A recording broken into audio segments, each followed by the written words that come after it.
Halo, perkenalkan kami dari kelompok 3 yang beranggotakan saya, Maulana Rafi Pradana dengan NIM 021. Saya Ilham Ramadan dengan NIM 023. Saya Salahuddin Wahid dengan NIM 016.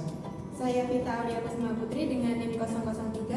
Saya Farhani Manikah dengan NIM 008. Di sini kami akan menjelaskan mengenai metabolisme protein. Baik, berikut yang pertama yaitu mengenai pengertian metabolisme protein.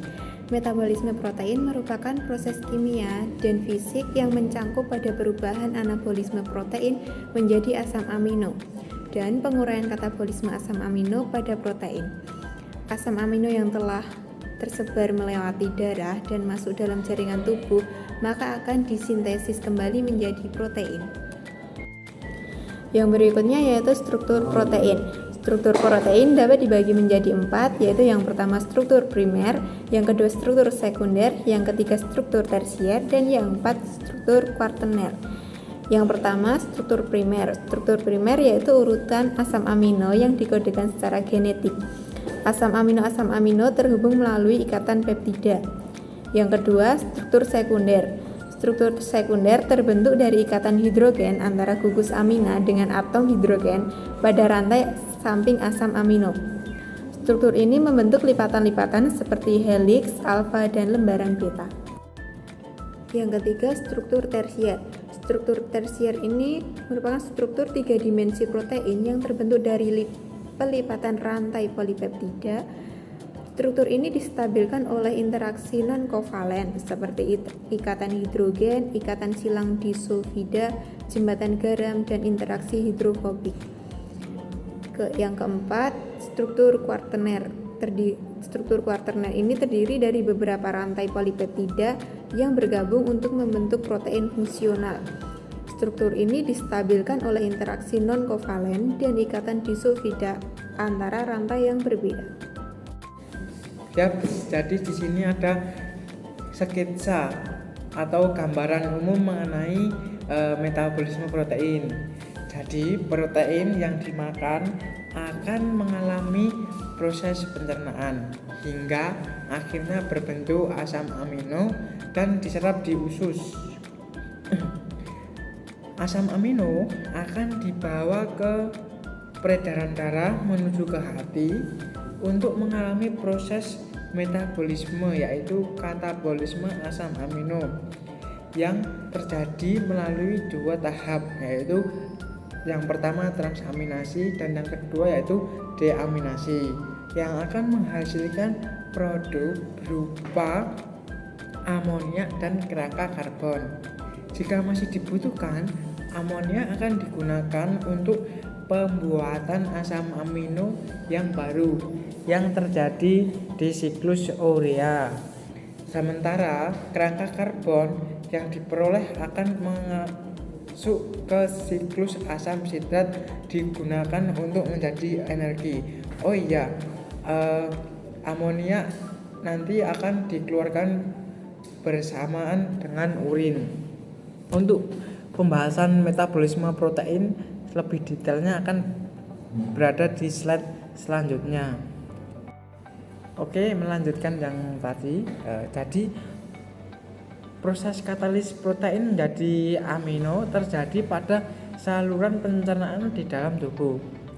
Proses pencernaan ini terjadi di mulut, lambung, dan di usus halus hingga asam amino diangkut ke dalam darah.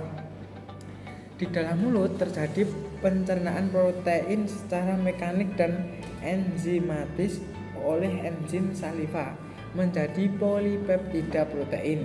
Selanjutnya polipeptida protein di dalam lambung dikatalis oleh enzim kelenjar lambung yaitu pepsin dan renin. Oh ya, dan satu lagi yaitu asam lambung HCl menjadi oligopeptida, peptiosa, dan pepton yang selanjutnya dikatalis oleh cairan pankreas apa saja, yaitu tripsin, kimotripsin, dan karbosipeptidase. Cairan empedu atau hati ya, dan enzim kelenjar usus halus aminopeptidase peptidase dan bakteri usus halus hingga menjadi asam amino di dalam darah dan limfa. Nah, di sini saya akan melanjutkan penjelasan dari rekan saya. Jadi, setelah protein diubah menjadi asam amino, maka dengan proses absorpsi melalui dinding usus, asam amino tersebut sampai ke dalam pembuluh darah. Proses absorpsi ini ialah proses transfer aktif yang memerlukan energi. Asam-asam amino dikarboksilat atau asam diamino diabsorpsi lebih lambat daripada asam amino netral. Degradasi protein atau katabolisme terjadi dalam dua tahap. Yang pertama yaitu protein akan mengalami modifikasi oksidatif untuk menghilangkan aktivitas enzimatis. Dan yang kedua yaitu penyerangan protease yaitu enzim yang berfungsi untuk mengkatalis degradasi. Selanjutnya, protein yang terdapat di dalam sel dan makanan didegradasi menjadi monomer penyusunnya atau asam amino oleh enzim protease yang khas. Protease tersebut dapat berada di dalam lisosom maupun dalam lambung dan usus. Katabolisme protein makanan pertama kali berlangsung di dalam lambung. Di tempat ini, proses Cas atau pepsin mendegradasi protein dengan memutuskan ikatan peptida yang ada di sisi NH2 bebas dari asam amino aromatik, hidrofobik, dan dikarboksilat. Kemudian di dalam usus, protein juga didegradasi oleh protease Cas seperti tripsin, kimotripsin, karboksipeptidase, dan elastase. Hasil pemecahan ini adalah bagian-bagian kecil polipeptida. Selanjutnya, senyawa ini dipecah kembali oleh aktivitas aminopeptidase menjadi asam-asam amino bebas. Produk ini kemudian melalui dinding usus halus masuk ke dalam aliran darah menuju berbagai organ termasuk ke dalam sel. Selanjutnya di sini saya akan meneruskan presentasi dari rekan saya. Dalam proses katabolisme protein maka akan dihasilkan anomia sebagai hasil diaminasi oksidatif. Zat ini merupakan bahan yang bersifat racun dan harus dikeluarkan dalam tubuh.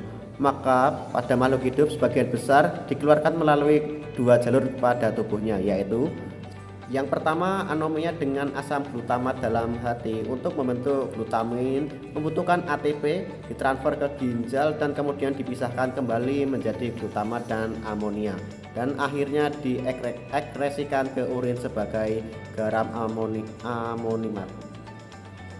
Yang kedua, amonia dengan karbon dioksida untuk membentuk karbamil yang kemudian diforfolasi dengan karbomil fosfat.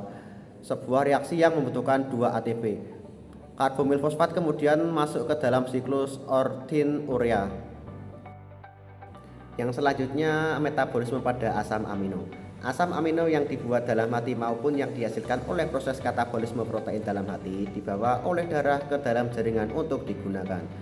Asam amino yang terdapat dalam darah berasal dari 3 sumber, yaitu absorpsi melalui dinding usus, hasil penguraian protein dalam sel, dan hasil sintetis asam amino dalam sel. Asam amino dengan reaksi transminasi dapat diubah menjadi asam glutamat. Dalam beberapa sel, misalnya dalam bakteri, asam glutamat dapat mengalami proses deaminasi oksidatif yang menggunakan glutamat dehidrogenesis sebagai katalis.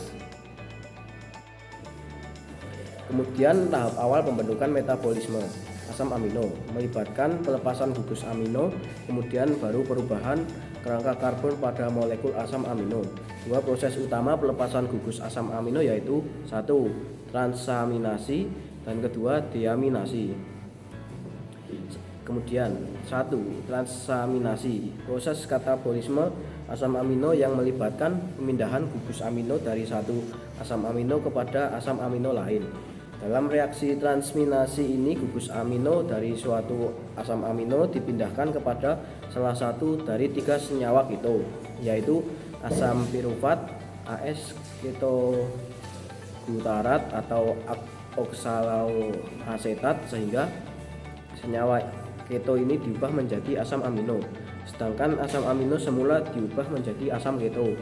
Kemudian reaksi transaminasi terjadi di dalam mitokondria maupun dalam cairan sitoplasma. Kemudian yang kedua, deaminasi oksidatif. Asam amino dengan reaksi transaminasi dapat diubah menjadi asam glutamat dalam beberapa sel, misalnya dalam bakteri. Asam glutamat dapat mengalami proses deaminasi oksidatif yang menggunakan glutamat dehidrogenase sebagai katalis. Lalu dalam proses ini asam glutamat melepaskan gugus amino dalam bentuk NH4+ sehingga NAD+ glutamat dehidrogenase dapat pula menggunakan NADP+ sebagai aseptor elektron. Oleh karena asam glutamat merupakan hasil akhir proses transaminasi, maka glutamat dehidrogenase merupakan enzim yang penting dalam metabolisme asam amino oksidase dan deasam oksidase. Terima kasih dari kami. Sekian presentasi dari kelompok kami. Sebelum ditutup kelompok kami ada pantun nih, jangan lupa bilang cakep ya. Wortel kayak vitamin A. Cakep. Semoga kelompok 3 dapat nilai